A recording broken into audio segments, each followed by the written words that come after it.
Hello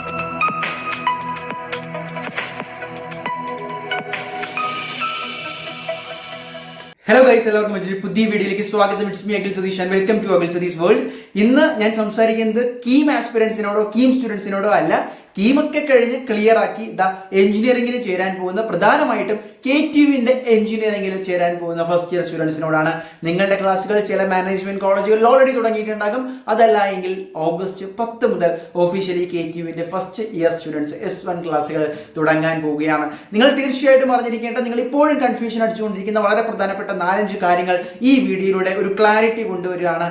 എങ്ങനെയാണ് ക്ലാസ്സുകൾ, എന്താണ് പഠിക്കാനുള്ളത്, അതുപോലെ ഇനി എന്ത് സിസ്റ്റമാണ്. ഇതുവരെ നമ്മൾ കണ്ട പോലെ മാർക്കൊന്നുമല്ല, ഇനി നിങ്ങൾക്ക് CGPA SGPA വരും. അതെന്താണ്, നിങ്ങളുടെ സിലബസ് ഏത് രീതിയിലാണ് സെറ്റ് ചെയ്തിരിക്കുന്നത്, എല്ലാവർക്കും സെയിം ആണോ, ഇങ്ങനെ നിരവധി ചോദ്യങ്ങളാണ് ദിവസവും എൻ്റെ DM-ലും വാട്സാപ്പിലും ഒക്കെ വരുന്നത്. അപ്പോൾ നമുക്ക് ഓരോന്നായിട്ട് നമുക്ക് നോക്കാം. തീർച്ചയായിട്ടും നിങ്ങളുടെ വിലപ്പെട്ട സമയം ഈ ഒരു വീഡിയോ കണ്ടാൽ കൂടുതൽ വാല്യൂബിൾ ആകുകയുള്ളൂ. അപ്പോൾ കാര്യത്തിലേക്ക് കിടക്കാം. എന്താണ് KTU എഞ്ചിനീയറിംഗ്? സിമ്പിളായിട്ട് 4 വർഷത്തെ BTech കോഴ്സിന്റെ തുടക്കമാണ്. 4 വർഷമാണ് നിങ്ങൾക്ക് പഠിക്കാനുള്ളത്.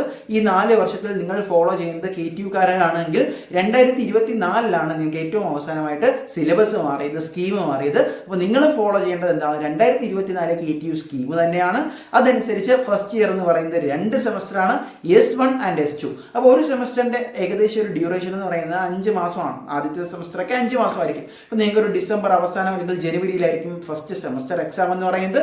അത് കഴിഞ്ഞ് വീണ്ടും സെക്കൻഡ് സെമസ്റ്ററിലേക്ക് പോകും. ഇതിനിടയിൽ നിങ്ങൾക്ക് വെക്കേഷൻസ് കിട്ടും. ഒരു വർഷം എടുത്തു കഴിഞ്ഞാൽ ഏകദേശം 2 മാസം അടുപ്പിച്ച് കിട്ടില്ല എങ്കിൽ പോലും 1.5 മാസത്തോളം നിങ്ങൾക്ക് വെക്കേഷൻ കിട്ടും. വെക്കേഷൻ S2 കഴിഞ്ഞിട്ടായിരിക്കും നിങ്ങൾക്ക് കിട്ടുന്നത്.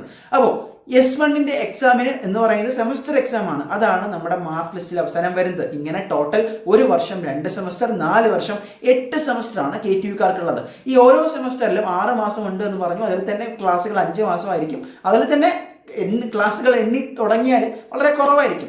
അപ്പോൾ ഈ ക്ലാസ്സുകളുടെ ഇടയ്ക്ക് എന്ന് പറയുന്നത് ഫസ്റ്റ് സീരീസ്, സെക്കൻഡ് സീരീസ് എന്ന് പറയുന്ന രീതിയിലുണ്ട്. അതായത് നിങ്ങൾക്ക് ഇപ്പോൾ ഫസ്റ്റ് സെമസ്റ്റർ ആണെങ്കിൽ ഏകദേശം group A, group B, group C ഇവിടെ മുതൽ തുടങ്ങാണ്. എന്താണ് ഗ്രൂപ്പ് A? സിമ്പിളായിട്ട് പറഞ്ഞു കഴിഞ്ഞാൽ നിങ്ങൾ എടുത്ത ബ്രാഞ്ച്, ഇപ്പോൾ സിവിൽ എഞ്ചിനീയറിംഗ്, മെക്കാനിക്കൽ എഞ്ചിനീയറിംഗ് എന്നൊക്കെ നിങ്ങൾക്ക് അറിയാം. അത് ഏത് ഗ്രൂപ്പിൽ വരുമെന്നറിയോ? എങ്കിൽ നിങ്ങൾ മനസ്സിലാക്കണം, KTUവിന്റെ അണ്ടറിൽ ഇപ്പോൾ ഗ്രൂപ്പിംഗ് സിസ്റ്റമാണ്. പ്രധാനമായിട്ടും കമ്പ്യൂട്ടർ റിലേറ്റഡ് ആയിട്ടുള്ള, CS റിലേറ്റഡ് ആയിട്ടുള്ള, ഇപ്പോൾ cyber securities, AI&ML, data science, അതെല്ലാം എന്തിൽ വരും? ഗ്രൂപ്പ് Aയിൽ വരും. ഗ്രൂപ്പ് Bയിൽ മെയിനായിട്ട് വരുന്നത് electronical, cyber physical systems, electrical, ആ രീതിയിലുള്ള ബ്രാഞ്ചുകളെല്ലാം സെക്കൻഡ് ഗ്രൂപ്പായിട്ടുള്ള ഗ്രൂപ്പ് Bയിൽ വരും. ഇനി ഗ്രൂപ്പ് Cയിൽ എന്ന് പറയുന്നത് civil, mech, chemical, production engineering, aeronautical, ഈ രീതിയിലുള്ള ഒരുപാട് പ്രൊഡക്ഷൻ റിലേറ്റഡ് അല്ലെങ്കിൽ മെറ്റീരിയൽ റിലേറ്റഡ് ബ്രാഞ്ചസ് ആണ്. ഗ്രൂപ്പ് Dയിൽ വരുന്നത് പ്രധാനമായിട്ടും ഫുഡ് ടെക്നോളജി, ബയോടെക്നോളജി പോലുള്ള നാച്ചുറൽ സയൻസ് റിലേറ്റഡ് ബ്രാഞ്ചസ് ആണ്. എന്തിനാണ് ഗ്രൂപ്പിംഗ്? സിമ്പിളായിട്ട് പറഞ്ഞാൽ ഫസ്റ്റ് ഇയറിൽ നിങ്ങൾക്ക് പ്രധാനമായിട്ടും S1 എടുത്തു കഴിഞ്ഞാൽ, ഫസ്റ്റ് സെമസ്റ്റർ എടുത്തു കഴിഞ്ഞാൽ ഗ്രൂപ്പ് Aക്കാരുടെ സിലബസ് എല്ലാം സെയിം ആയിരിക്കും. നിങ്ങൾ ഒരേ സബ്ജക്ട്സ് ആണ് പഠിക്കുന്നത്. നിങ്ങളുടെ എക്സാമിന്റെ ക്വസ്റ്റ്യൻ പേപ്പറും സെയിം ആയിരിക്കും.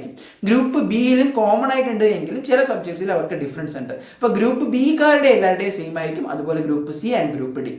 അപ്പോൾ ഗ്രൂപ്പ് Aയിൽ പഠിക്കുന്ന സബ്ജക്ട്സ് ചിലത് കോമൺ ആയിട്ട് ഞാൻ പറഞ്ഞു ഗ്രൂപ്പ് Bയിലും ഒക്കെ വരും. അപ്പോൾ നിങ്ങൾക്ക് KTUവിന്റെ സിലബസ് ഗൂഗിളിൽ അടിച്ച് നോക്കി, ഓൾറെഡി നമ്മുടെ കമ്മ്യൂണിറ്റിയിൽ ഇട്ടിട്ടുണ്ട്. ഗ്രൂപ്പിംഗ് രീതിയിലാണ് അതിന്റെ ഓരോ സിലബസും കൊടുത്തിരിക്കുന്നത് എന്ന് മനസ്സിലാക്കുക. ഇനി നിങ്ങളുടെ ഫസ്റ്റ് സീരീസ് എന്ന് പറയുന്നത് ഓരോ സബ്ജക്റ്റിലും നിങ്ങൾക്ക് ഇപ്പോൾ 4 മൊഡ്യൂൾ, നമ്മൾ +2 വരെ ചാപ്റ്റർ ആയിരുന്നു അല്ലെ, ഫസ്റ്റ് ചാപ്റ്റർ, സെക്കൻഡ് ചാപ്റ്റർ, അതുപോലെ 4 മൊഡ്യൂളാണുള്ളത്. 4 പാഠം, സിമ്പിളായിട്ട് പറഞ്ഞാൽ 4 പാഠമാണുള്ളത്. അപ്പോൾ അതിനിടയ്ക്ക് യൂണിറ്റ് ടെസ്റ്റ് പോലെയാണ് സീരീസ് എക്സാംസ് നടത്തുക. ഇപ്പോൾ 2 യൂണിറ്റ് അല്ലെങ്കിൽ 1.5 യൂണിറ്റുകൾ പഠിപ്പിച്ചു കഴിഞ്ഞിട്ടാണ് സാധാരണ എല്ലാ കോളേജുകളിലും അതാത് കോളേജ് അധ്യാപകർ തയ്യാറാക്കുന്ന പേപ്പറുകളായിരിക്കും, ക്വസ്റ്റ്യൻ പേപ്പറുകളായിരിക്കും. അതാണ് സീരീസ് എക്സാം. അതിനൊരു മാർക്ക് ഉണ്ടാവും. അതുപോലെ സെക്കൻഡ് സീരീസ്, അതായത് ഫുള്ള് പഠിപ്പിച്ചു തന്നിട്ട് ഒരു സീരീസ് എക്സാം ഉണ്ടാവും. അപ്പോൾ എന്തുകൊണ്ട് സീരീസ് എക്സാം വളരെ ഇമ്പോർട്ടൻ്റ് എന്ന് പറഞ്ഞാൽ നിങ്ങൾക്ക് ഇന്റേണൽസ് ഉണ്ട്. അതായത് ഒരു KTU എക്സാം എടുത്തു കഴിഞ്ഞാൽ നിങ്ങൾക്ക് ടോട്ടൽ ഇപ്പോൾ ഫോർ എക്സാമ്പിൾ 100 മാർക്കാണെന്ന് ഇരിക്കട്ടെ. 100 മാർക്കിൽ നിങ്ങൾക്ക് എഴുതി നേടേണ്ടത് 60 മാർക്കിനായിരിക്കും. ബാക്കി 40 വരുന്നത് എന്താണ്? ഇന്റേണൽസ് ആണ്. ഈ ഇന്റേണൽസിൽ പ്രധാനമായിട്ടും നിങ്ങളുടെ അസൈൻമെന്റിന് 5 മാർക്ക് ഉണ്ടാവും, അറ്റൻഡൻസിന് 5 മാർക്ക് ഉണ്ടാവും. അതുകൂടാതെ പ്രധാനമായിട്ടും ഒരു 20ഓളം മാർക്ക് എന്തിനാണ്? Series exam. അതിന്റെ ആവറേജ് എടുത്തിട്ടായിരിക്കും ഇടുന്നത്. ഫസ്റ്റ് സീരീസിന്റെ മാർക്കും സെക്കൻഡ് സീരീസിന്റെ മാർക്കും എടുത്തിട്ട് അതിന്റെ ആവറേജ് കണക്കാക്കി ഇടും. ഈ രീതിയിലാണ് സീരീസ് എക്സാംസിന്റെ വാല്യൂ മനസ്സിലാകുന്നത്. അപ്പോൾ ഇന്റേണൽസ് കുറഞ്ഞു പോയാൽ പണി കിട്ടും, എഴുതിയെടുക്കാനുള്ളത് കുറഞ്ഞു പോയാൽ പണി കിട്ടും. ഇനി നിങ്ങളുടെ ക്രെഡിറ്റ്സ് ആണ്. ഇപ്പം നമ്മൾ +2 വരെ പഠിച്ചത് എന്താണ്? ഒരു 1200 1200 ടോട്ടൽ മാർക്ക്. ഓരോ സബ്ജക്റ്റിനും ഇത്ര മാർക്ക്. പക്ഷേ ഇവിടെ മാർക്കിംഗ് അല്ല, ഇവിടെ ക്രെഡിറ്റ് ബേസ്ഡ് സിസ്റ്റം. അവസാനം നിങ്ങൾക്ക് ഗ്രേഡ് പോയിന്റ്, അതായത് CGP എന്ന് വെച്ചാൽ ക്യുമുലേറ്റീവ് ഗ്രേഡ് പോയിന്റ്, SGP എന്ന് വെച്ചാൽ ഒരു സെമസ്റ്ററിലെ ഗ്രേഡ് ആവറേജ് പോയിന്റ് ആണ്. അപ്പോൾ എന്താണ് ഇപ്പൊ മാത്സ് എന്ന് പറയുന്ന സബ്ജക്ട്, ഫിസിക്സ്, കെമിസ്ട്രി, ഈ 3 സബ്ജക്ട്സ് ഉണ്ടെന്ന് ഇരിക്കട്ടെ നിങ്ങൾക്ക് പഠിക്കാൻ. മാത്സിന്റെ ക്രെഡിറ്റ് 4 എന്ന് പറഞ്ഞാൽ അതിന്റെ വെയിറ്റേജ് ആണ്. ഇനി കെമിസ്ട്രിയുടെ വെയിറ്റേജ് എന്ന് വെച്ചാൽ ജസ്റ്റ് ഫോർ എക്സാമ്പിൾ ഡിഫറെന്റ് ആണ്, എന്തായാലും 2 ഇരിക്കട്ടെ. അപ്പൊ അതിന്റെ വെയിറ്റേജ് കുറവാണ്. ഇതെങ്ങനെയാണെന്ന് വെച്ചാൽ നിങ്ങൾ മാത്സിൽ മേടിക്കുന്ന മാർക്കിനെ 4 കൊണ്ട് ഇൻറ്റു ചെയ്യും, പ്ലസ് കെമിസ്ട്രിയിൽ മേടിക്കുന്ന മാർക്കിനെ 2 കൊണ്ട് ഇൻറ്റു ചെയ്യും.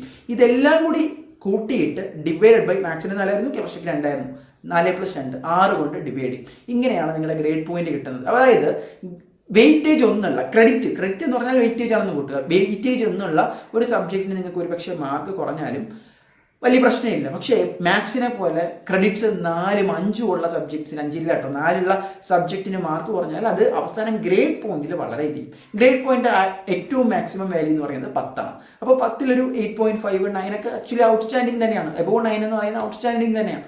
അപ്പോൾ ഇതിനി എന്താണ്, ഇപ്പോൾ S1 നിങ്ങൾക്ക് 9 ഗ്രേഡ് പോയിന്റ് CSGP. അതുപോലെ S2 എന്താണ്, S2 ഒരു 8 കൂട്ടട്ടെ. അങ്ങനെയാണെങ്കിൽ CGP എന്തായിരിക്കും ഫസ്റ്റ് ഇയറിലെ ഈ 2 ഗ്രേഡ് പോയിന്റിന്റെ 2 SGPയുടെയും കൂടെ ആവറേജ് എടുക്കും.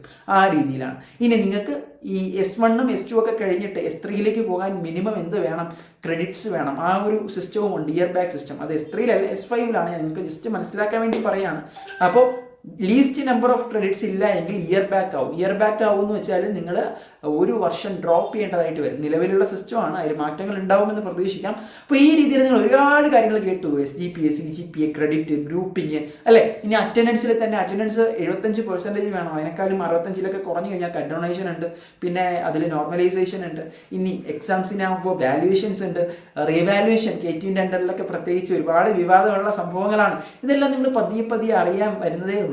അപ്പോൾ എന്തായാലും എനിക്ക് പറയാനുള്ളത്, ഇത് ഒരു സ്റ്റാർട്ടിംഗ് ആണ്. നിങ്ങൾ അക്കാദമിക്സിന്റെ കൂടെ തന്നെ എല്ലാ കാര്യങ്ങൾക്കും ഇമ്പോർട്ടൻസ് കൊടുത്ത് BTech കംപ്ലീറ്റ് ചെയ്യുക, ജോയിൻ ചെയ്യുക, തുടങ്ങി വയ്ക്കുക. ഫസ്റ്റ് എന്തായാലും ഓറിയന്റേഷൻ ആണ്. അത് കഴിയുമ്പോൾ ഞാൻ ഈ പറഞ്ഞ കാര്യങ്ങളെല്ലാം അവർ ഒന്നുകൂടി പറയും, നിങ്ങൾക്ക് കുറച്ചുകൂടി ക്ലാരിറ്റി വരും. അപ്പോൾ ഇപ്പം തന്നെ പഠിച്ചു തുടങ്ങാൻ ഈ സ്ക്രീനിൽ താഴെ കാണുന്ന പോലെ തന്നെ സ്റ്റഡി മെറ്റീരിയൽസ് കംപ്ലീറ്റ്, വെറും നോട്ട്സ് അല്ല മക്കളെ, കംപ്ലീറ്റ് സ്റ്റഡി പാക്ക് വേണമെങ്കിൽ ജസ്റ്റ് കോൺടാക്ട് ചെയ്യുക. തീർച്ചയായിട്ടും അതിൻ്റെ ഓഫർ പ്രൈസിൽ തന്നെ പ്രൊവൈഡ് ചെയ്യുന്നതായിരിക്കും. സോ ഇത്തരത്തിൽ BTech ഫസ്റ്റ് ഇയർ അറിഞ്ഞിരിക്കേണ്ട ഈ കാര്യങ്ങൾ ഉപകാരപ്രദമായി എങ്കിൽ മറ്റുള്ളവരിലേക്ക് കൂടി ഷെയർ ചെയ്യുക.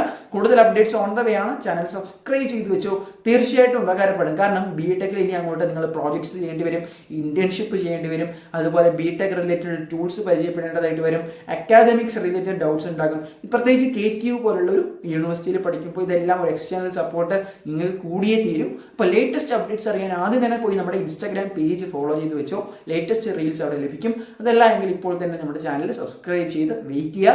സോ ഏറ്റവും പുതിയ വീഡിയോകളുമായിട്ട് വരുന്ന ദിവസങ്ങളിൽ നമുക്ക് കാണാം. All the best. നിങ്ങൾക്ക് ഏത് കോളേജാണ് കിട്ടിയത് എന്ന് അവസാനം വരെ വീഡിയോ കണ്ടവരാണെങ്കിൽ ഒന്ന് കമൻറ്റ് ചെയ്യാൻ മടിക്കരുത്, മറക്കരുത്. ബൈ.